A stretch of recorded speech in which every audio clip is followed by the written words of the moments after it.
So hello mga bro, welcome back ulit sa aking YouTube channel, Lokban Electronics TV. So meron na naman po ako ngayon home service sa Looc, Calamba, Laguna. Ang aking po ngayon home service, automatic washing machine. So ang issue po niya ay nag-i-error po siya. So samahan niyo po ako guys sa aking pag home service.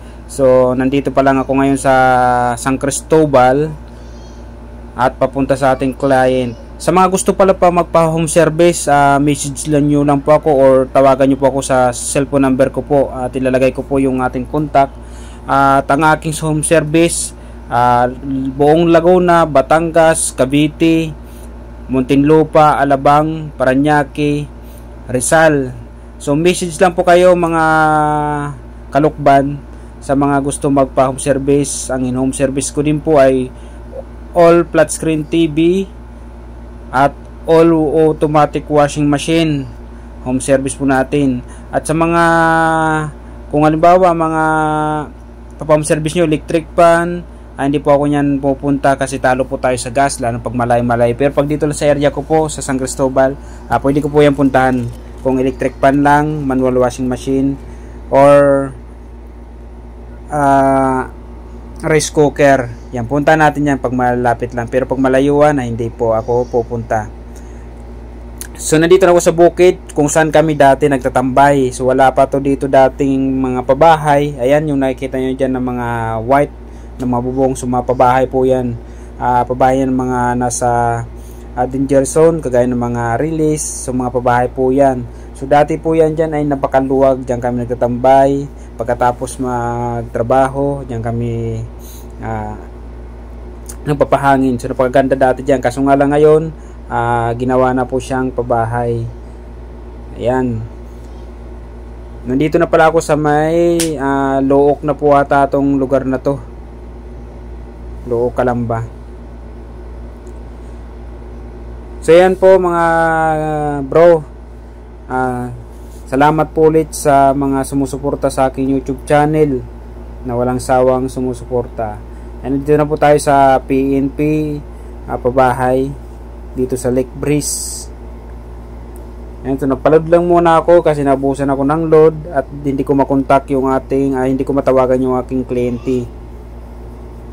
Ayan, so binilisan ko na po para mabilis matapos ang ating. So yan mga bro, sobrang traffic dito at medyo tinagalan tayo dito, hapon na. Sigurado na naman abutan na naman tayo ng gabi nito sa pag home service at hindi pa tayo nakakarating sa ating kliyente. So medyo madilim-dilim na po at ating i-check yung ating gagawin na washing kung anong problema po niya, kung bakit nag-i-error. So nandito na ako sa Looc at malapit na po tayo sa ating kliyente. Nasa Looc na po tayo, Mahogany. Ayan, pumasok na po ako sa gate ng subdivision. So malapit-lapit na po tayo sa ating kliyente at ating tatawagan na yung ating client. At ayun na nga, nakapasok na ako sa ating kliyente at ating i-check kung anong problema nitong automatic washing machine ni sir. So ang ginawa ko po dyan ay kaya nag-error siya dati na error at dahil may problema yung sensor po niya. Kaso nga lang nung pinalitan ko po yung sensor niya, ginawa natin ay hindi naman po tumatakbo yung pag-spin niya. So nag-stack up siya sa numero lang. So ang ginawa ko po dyan, kinonvert ko na po siya sa universal board. Hindi ko na po pinakita sa inyo kung paano siya i-convert at alam naman po yan sa mga ating mga kapwa technician. So hanggang dito na lang ating video.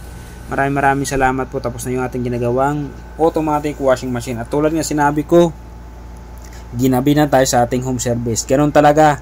At minsan nga po inaabutan pa kami ng madaling araw sa aming pag home service. So hanggang dito lang po aking video mga bro.